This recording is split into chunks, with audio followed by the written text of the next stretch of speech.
नमस्कार, आप सभी का बहुत स्वागत है साधना न्यूज में और मैं हूं आपके साथ मनीष कुमार। विक्रम उत्सव 2026 के तहत प्रदेश के सभी 55 जिलों में सम्राट विक्रमादित्य की शौर्य गाथा, न्याय प्रियता और सांस्कृतिक गौरव पर आधारित भव्य नाट्य मंचन का आयोजन किया गया। वहीं राजधानी भोपाल के रविंद्र भवन में मुख्यमंत्री डॉक्टर मोहन यादव इस कार्यक्रम में शामिल हुए। इसके बाद मुख्यमंत्री डॉक्टर मोहन यादव ने विधानसभा के प्रथम अध्यक्ष स्वर्गीय पंडित कुंजीलाल दुबे की पुण्यतिथि पर उन्हें श्रद्धांजलि अर्पित की। मुख्यमंत्री डॉक्टर मोहन यादव इसके बाद इंदौर पहुंचे, जहां उन्होंने गुड़ी पड़वा के शुभ अवसर पर इंदौर के इस्कॉन मंदिर में राज्य स्तरीय जल गंगा संवर्धन अभियान के तीसरे चरण की औपचारिक शुरुआत की। देखिए हमारी खास रिपोर्ट।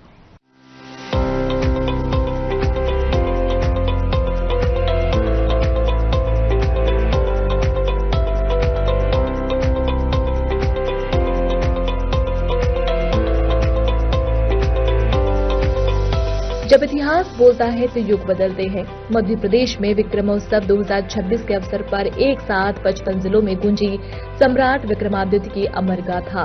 यह आयोजन सिर्फ एक नाट्य प्रस्तुति नहीं बल्कि उस आदर्श शासन की झलक है जहां सत्ता नहीं, सेवा सर्वोपरि थी।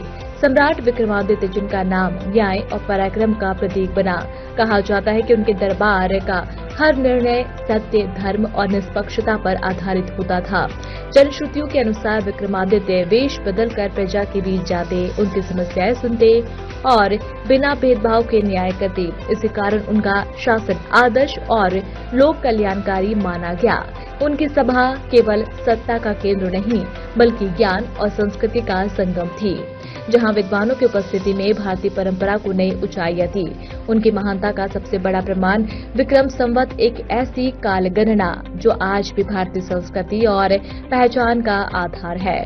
मुख्यमंत्री डॉक्टर मोहन यादव ने कहा कि हमारा वर्ष पुरुषार्थ से शुरू होता है। जो भी तुम्हारे साथ हुआ वो सब कुछ निडर होकर कहो। चुप क्यों हो सुरभि? यहाँ सब अपने ही हैं। जो भी तुम पर बीता वो कहो। मुझे उस खंडर तक ले जाने वाला एक तांत्रिक था। उसने साधु का चोला ओढ़ रखा था। वो मुझे छल पूर्वक साथ लेकर गया और वहां ले जाकर मुझे बेहोश कर दिया। फिर क्या हुआ सुरभि? बेहोशी की हालत में मुझे कुछ दिखाई नहीं दे रहा था, किंतु वहां एक औरत की आवाज आ रही थी जो मंत्रों का जाप कर रही थी। तुम्हें वो आवाज याद है? वो औरत जो मंत्रों का जाप कर रही थी, उसकी आवाज पहचान सकोगी? जी महाराज। ऐसे कैसे इसकी बातों पर भरोसा कर सकते हैं महाराज? ये तो बेहोशी की हालत में थी।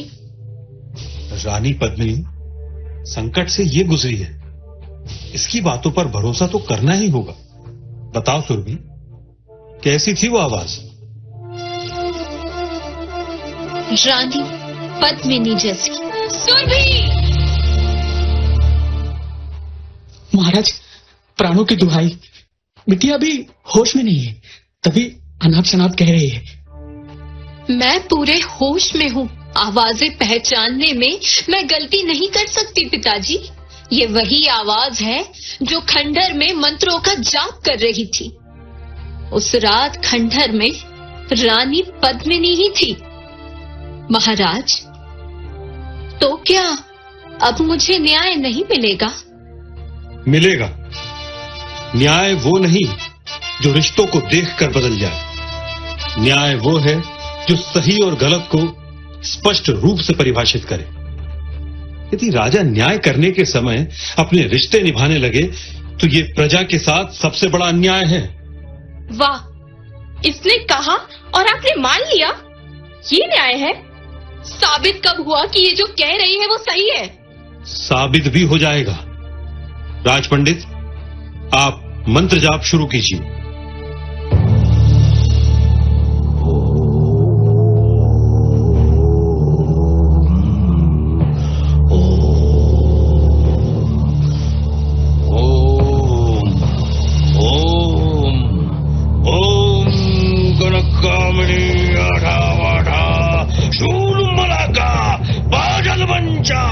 ओम ययम ययम यह ओम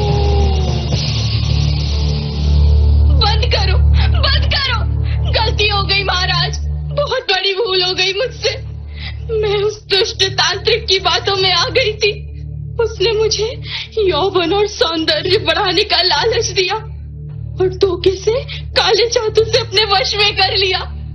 मैं चिरयुवा रहने के लालच में आ गई थी महाराज, और इस बच्ची की बलि देने जा रही थी।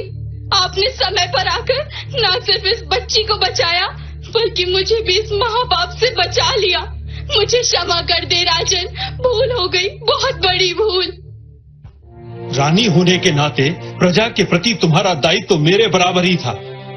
तुम्हारी जगह कोई सामान्य स्त्री होती, शायद मैं उसे एक अवसर देता, किंतु राज्य की रानी के लिए यह अक्षम्य है। तुम्हारी जगह मैं स्वयं भी होता तो खुद को दंडित करता। रानी पद्मिनी, मैं तुम्हारा त्याग करता हूँ। तुम्हें दंड स्वरूप वनवास दिया जाता है। क्षमा महाराज, क्षमा। इस भूल की ऐसी बड़ी सजा मत दीजिए। मुझे अपने चरणों से दूर मत कीजिए महाराज। सैनिकों, रानी को यहाँ से दूर ले जाकर वन में छोड़ दो और उस दुष्ट तांत्रिक को पकड़कर आजीवन कारावास में डाल दो। न्याय ऐसा होना चाहिए कि वो समाज में एक मानक स्थापित करे। अब दोबारा किसी की हिम्मत ना होगी कि इस तरह का कुकृत्य मेरे राज्य में कर सके। महाराज, महाराज आप महान हैं। आप जैसा कोई दूसरा नहीं। आपकी सदा ही जय होगी महाराज, सदा ही जय होगी, सदा ही जय होगी। सरकार के द्वारा इसी प्रकार के कार्यक्रम किए जा रहे हैं। सम्राट विक्रमादित्य के जीवन को लेकर के विविध प्रकार की घटनाओं से जानकारी आए। वैसे तो राज्य सरकार संस्कृति मंत्रालय के माध्यम से विक्रमादित्य शोध संस्थान के आधार पर पूरे वर्ष अलग अलग प्रकार की गतिविधि संचालित करती रही है। विक्रमादित्य एक ऐसे सुव्यवस्था के शासन के प्रतिमान हैं जिनको जीने के लिए आज विश्व सदैव लालायित रहता आया है। विक्रमादित्य और उनकी न्याय व्यवस्था, विक्रमादित्य और उनकी दानशीलता, विक्रमादित्य और वीरता, विक्रमादित्य के नवरत्न, विक्रमादित्य और उनके सिंहासन की 32 पुतलियां, विक्रमादित्य और बेताल 25, कई प्रकार की घटनाओं से विक्रमादित्य सदैव करोड़ों करोड़ों लोगों के हृदय में आज भी जीवंत है। और इतना ही नहीं, विक्रमादित्य काल के उस दौर के समय भारत के निकटवर्ती देशों के अंदर भी उनके शासन की सुव्यवस्थाओं के आधार पर अरब के कई देशों में लाइब्रेरी में उनकी उन प्रकार की घटनाओं के इतिहास के रिकॉर्ड मिलते हैं। विक्रमादित्य काल के सिक्के हों, साहित्य हो, फेलोशिप हो, सब प्रकार की व्यवस्था में भी हमारी सरकार काम कर रही है। लेकिन ये विक्रम संवत के साथ ही ये हमारे कई राज्यों में कई प्रकार के नामों के साथ नए साल की शुरुआत होती है। कहीं हमारे देश के अंदर चेटी चंड के माध्यम से भी इसको स्मरण करते हैं, नव तेरह के नाम से करते हैं, नव रोज के नाम पे करते हैं, गुड़ी पड़वा के नाम से करते हैं। चैत्र नवरात्रि का पहला दिन है। नवरात्रि के पावन पर्व पर शक्ति की आराधना के बलबूते पर में सब शक्ति संपन्न हो और हमारे इस देश की मूल सनातन संस्कृति के साथ प्रत्येक व्यक्ति के जीवन में मंगल ही मंगल हो, ये मेरी अपनी ओर से मंगल कामना। विक्रम संवत 2083 की मंगल कामना। एक और बड़ा काम हम आज इसके साथ जोड़ने वाले हैं। गुड़ी पड़वा से लगा करके गंगा दशमी तक, जून तक हम 3 महीने लगातार हमारे सभी जल स्रोतों पर काम करते हुए गुड़ी पड़वा से इसको हाथ में ले रहे हैं। नदियों का मायका है मध्य प्रदेश। ऐसे में जल संरचनाओं को लेकर सभी प्रकार के नहरों पर, तालाब, कुएं, बावड़ी, प्राचीन जल स्रोत, सभी व्यवस्थाओं पर लगभग 3.25 लाख से ज्यादा जल रचनाओं पर बीते वर्षों में काम किया है। ये हमारा तीसरा वर्ष है। इसका जल गंगा संरक्षण अभियान के नाम पर हम इंदौर से प्रारंभ करेंगे। बाद में सायंकाल उज्जैन में मां क्षिप्रा के किनारे विक्रमादित्य की नगरी में विक्रमोत्सव के इस आयोजन में मैं शामिल रहूंगा। मेरी अपनी ओर से आप सबको बधाई।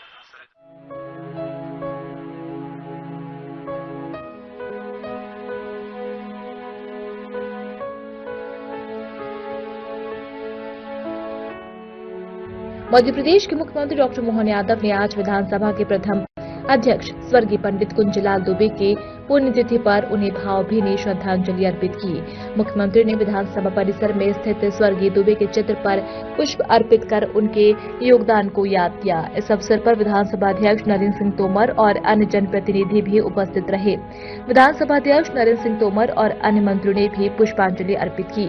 मुख्यमंत्री ने विधानसभा के प्रथम अध्यक्ष स्वर्गीय पंडित कुंजीलाल दुबे को याद करते हुए कहा कि वे एक महान विधि विशेषज्ञ और कुशल प्रशासक थे। विधानसभा के प्रथम अध्यक्ष के रूप में उन्होंने जो संसदीय परंपराएं स्थापित की वे आज भी हम सभी के लिए मार्गदर्शक है। उनके कार्यकाल के दौरान विधानसभा की गरिमा और मर्यादा के नए मानक स्थापित हुए थे। प्रदेश विधानसभा के पहले विधानसभा अध्यक्ष पंडित कुंजीलाल दुबे जी का जन्मोत्सव है। मैं उनको इस नाते भी स्मरण करूंगा। माननीय हमारे विधानसभा अध्यक्ष श्रीमान नरेंद्र सिंह तोमर जी ने बहुत अच्छी परंपरा कायम की है कि हर वो शख्स जिनने हमारी विधानसभा में अध्यक्ष का कार्य संभाला हो या राज्य के साथ इस प्रकार की गौरवमयी जिनकी अपनी भूमिका रही है उनका स्मरण करने के लिए उनकी जयंती को स्मरण करें। पंडित कुंजीलाल दुबे जिनके लिए आजादी के पहले ही वो जबलपुर से स्थानीय गवर्नमेंट में निर्वाचित हुए, बाद में वाइस चांसलर भी बने, बुद्धिजीवी सब प्रकार के कई सारे कामों के लिए आज भी उनके विभिन्न प्रकार के साहित्यिक या संसदीय कई सारे योगदान को जिस आधार पर आज भी हमारा मध्य प्रदेश की विधानसभा का वो समृद्ध इतिहास गौरवशाली अतीत हमको गर्व दिलाता है। हम सब उनके किए गए कामों को स्मरण करते हैं और जन्म को परमात्मा की कृपा होती है आने के बाद जाना, लेकिन काम के आधार पर जीवन भर वो हमारे मन में रहेंगे, श्रद्धा के साथ रहेंगे। मेरी अपनी ओर से जयंती पर प्रदेशवासियों को बधाई। आज मध्य प्रदेश की विधानसभा के प्रथम अध्यक्ष स्वर्गीय पंडित कुंजीलाल दुबे जी का जन्मदिन है। हम सभी आज विधानसभा परिसर में उनको स्मरण करने के लिए यहाँ एकत्रित हुए हैं। स्वर्गीय कुंजीलाल दुबे हमारे मध्य प्रदेश की ऐसी महान विभूति थे जिनका स्वतंत्रता के संघर्ष में भी अपना बड़ा योगदान रहा। शिक्षा के क्षेत्र में, साहित्य के क्षेत्र में, आध्यात्म के क्षेत्र में भी उन्होंने समय समय पर अपना अनेक विधाओं के माध्यम से योगदान दिया है। वे नागपुर और जबलपुर विश्वविद्यालय में उपकुलपति भी रहे। उसके माध्यम से शिक्षा जगत में उन्होंने सेवा की। मध्य प्रदेश में वो संसदीय सचिव भी रहे, वित्त मंत्री भी रहे, विधानसभा के अध्यक्ष भी रहे और जहां भी उन्होंने जिम्मेवारी संभाली अच्छे उदाहरण उन्होंने अपने कार्यकाल में प्रस्तुत किए। आज वो हम सबके मध्य नहीं हैं, लेकिन उनका यशस्वी, प्रेरणादायी और समर्पित जीवन हम सब लोगों के सामने है। मैं इस अवसर पर ईश्वर से प्रार्थना करता हूं कि उनके बताए हुए रास्ते पर हम सबको चलने की शक्ति प्रदान करे और इन्हीं शब्दों के साथ मैं स्वर्गीय कुंजीलाल दुबे जी के चरणों में विनम्र श्रद्धा।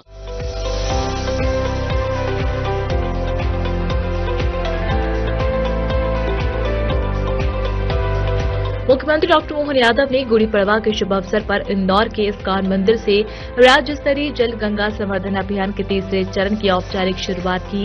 इंदौर के इस्कॉन मंदिर परिसर में स्थित तालाब में मुख्यमंत्री ने गंगा जल अर्पित कर और दीप प्रज्वलित कर अभियान का आगाज किया। इस अभियान का मुख्य उद्देश्य प्रदेश में जल संरक्षण को एक जन आंदोलन बनाना है। यह अभियान 19 मार्च से 30 जून 2026 तक प्रदेश के सभी 55 जिलों, नगर निकायों और ग्राम पंचायतों में चलाया जाएगा। इस अभियान के तहत सूखी नदियों, तालाबों के पुनर्जीवन, कुओं बावड़ियों की मरम्मत, नहरों के निर्माण और जल संचयन संरचनाओं के विकास पर ध्यान दिया जाएगा। इस अभियान में इस वर्ष लगभग 2500 करोड़ के कार्य किए जाने का लक्ष्य है, जिसमें 18 विभाग मिलकर काम करेंगे। इस दौरान मुख्यमंत्री डॉक्टर मोहन यादव ने प्रदेशवासियों को नववर्ष की बधाई दी है और कहा कि जल संरक्षण अभियान हम मनाते आ रहे हैं, इस बार 30वें वर्ष में प्रवेश हो रहा है। 100 दिन से अधिक इस अभियान को चलाया जाएगा। कुएं, बावड़ी और नहरें और कई प्रकार के माध्यम से जल संरक्षण अभियान चलाएंगे। नर्मदे क्षिप्रे महारानी की। सच में जलगंगा संरक्षण अभियान ये हमारी सनातन संस्कृति की सबसे पवित्र धारा का अभियान है। आज के इस कार्यक्रम में जोरदार ताली बजाकर सबका अभिनंदन कर दें। जल की महत्ता हमारी संस्कृति में कैसी है? पूजा पाठ कोई भी काम करो, अगर जल के माध्यम से संकल्प नहीं हुआ तो पूजा पाठ भी पूरी नहीं होती। आप बताओ, बगैर खाए तो महीने भर जीवित रह सकते हो, लेकिन बगैर जल पिए 7 दिन से ज्यादा जिंदा नहीं रह सकते। आज जब हम आपसे बात कर रहे हैं तो इस्कॉन मंदिर के प्रांगण में भगवान कृष्ण और उनके अपने पूरे परिवार के साथ जलगंगा अभियान का शुभारंभ हो रहा है। इस अभियान के माध्यम से हमारी सभी माताएं बहनें भी बैठी है और भाई भी बैठे हैं। मैं गुड़ी पड़वा, चैत्र नवरात्रि, विक्रम संवत्सर, चेटी चांद सबकी आपको बधाई दे रहा हूं, सबको आपका अभिनंदन कर रहा हूं। हमारी सरकार के माध्यम से यशस्वी प्रधानमंत्री श्रीमान नरेंद्र मोदी जी का जोरदार ताली बजा के अभिनंदन करें, जिनके नेतृत्व में भारतीय संस्कृति की धारा विरासत से विकास की ओर लगातार आगे बढ़ रही है। कितना अच्छा लगता है, बनारस मां गंगा का किनारा और भगवान विश्वनाथ का धाम जगमगा रहा है। कितना अच्छा लगता है, अयोध्या मां सरयू का किनारा और भगवान राम का धाम आनंद से हिलोरे ले रहा है। बाबा महाकाल भी अपनी क्षिप्रा मैया के आशीर्वाद से, अपनी क्षिप्रा मैया के साथ धार्मिक आध्यात्मिक राजधानी की तरह उसमें बड़ा योगदान अहिल्या महारानी की नगरी से आता है। हमको मालूम है नदियों का मायका है मध्य प्रदेश। जितनी नदियां मध्य प्रदेश में, इतनी पूरे प्रदेश देश में नहीं है। 250 से ज्यादा नदियां मध्य प्रदेश से निकलती है और संयोग ऐसा, हमारा कोई हिमखंड नहीं है, बर्फ का कोई पहाड़ नहीं है, कोई ग्लेशियर नहीं है, लेकिन वन आच्छादित इस रचनाओं से हम जल की समृद्ध धारा से न केवल मध्य प्रदेश, नर्मदा जी के माध्यम से मध्य प्रदेश तो आनंद में है ही, पूरा निवाड़, मालवा और महाकौशल के साथ राजस्थान और गुजरात में भी आनंद की गंगा बह रही है। इसी के साथ जमुना जी के पहले चंबल के माध्यम से, इसी स्थान से इंदौर से जाना पाव की पहाड़ी से निकलने वाली चंबल, जिसको वेत्रवती भी बोलते हैं, और यहां से आगे बढ़कर गंभीर, क्षिप्रा सबको समाहित करते हुए चंबल खसकती हुई आगे चंबल के इलाके से निकल करके यमुना जी में जाती है और यमुना जी गंगा जी की धारा को समृद्ध करती है। हमारे लिए नदियां शरीर के नाते से अगर मानो तो मानव शरीर में जैसे रक्त वाहिनियां हमारे शरीर को जीवन देती है, ऐसी नदियां पृथ्वी माता की धमनियों की तरह काम करती है। ये उसी प्रकार से जीवन देती है। गए साल अगर अकेले इंदौर की बात करता हूं, नगर निगम के माध्यम से आपने 11 तालाब के गहरीकरण और पुनरुद्धार का संकल्प लिया था। ताली बजाओ, 11 के 11 कामों में प्रगति हुई। ये हमारे इंदौर का रिकॉर्ड है। प्राचीन कुएं का पुनरुद्धार 282 पे काम हुआ।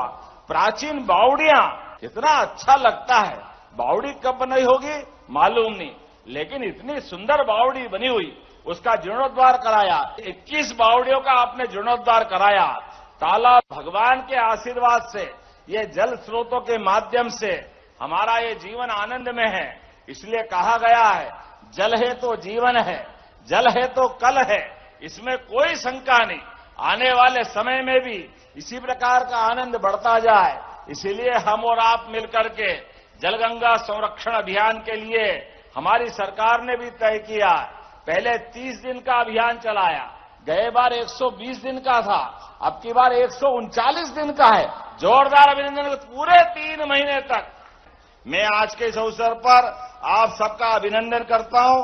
और यहां आज 22 करोड़ की लागत से लगभग बिलावली तालाब, छोटा सिरपुर तालाब लगभग 4.25 करोड़ और अमृत 2 के माध्यम से छोटा सिरपुर, बिलावली, ऐसे अलग अलग सब कामों के लिए और इन तालाबों के निर्माण के साथ ये पूरी रचना बनाने के लिए लगभग 22 करोड़ के कामों का आज शुरुआत हुई है। आइए जलगंगा संवर्धन अभियान की शुरुआत के साथ मैं प्रदेश भर में एक साथ ये अभियान की शुरुआत हुई, इसकी शुभकामना देता हूं। और अपने स्थान पे खड़े हो जाओ। मैं इसकी शपथ करा करके हमारी और आपकी मन, वचन और कर्म से जल की एक एक बूंद संचय करने का संकल्प कराता हूं। मैं शपथ लेता हूं कि मन, वचन और कर्म से जल की एक एक बूंद का सदुपयोग करूंगा। जल की बर्बादी व्यक्तिगत रूप से और परिवार के स्तर से नहीं करूंगा। अपने घर और अपने शहर में जल की बर्बादी नहीं होने दूंगा। जल ही जीवन है, जल है तो कल है। इस मूल मंत्र के साथ जल संरक्षण के प्रति शहर के लोगों को जागरूक करूंगा। प्राचीन जल स्रोतों को साफ रखने और उसके आसपास सफाई रखने के लिए खुद प्रयास करूंगा और लोगों को प्रोत्साहित करूंगा। जल है तो भारत माता की। बहुत बहुत धन्यवाद। भारत माता की जय।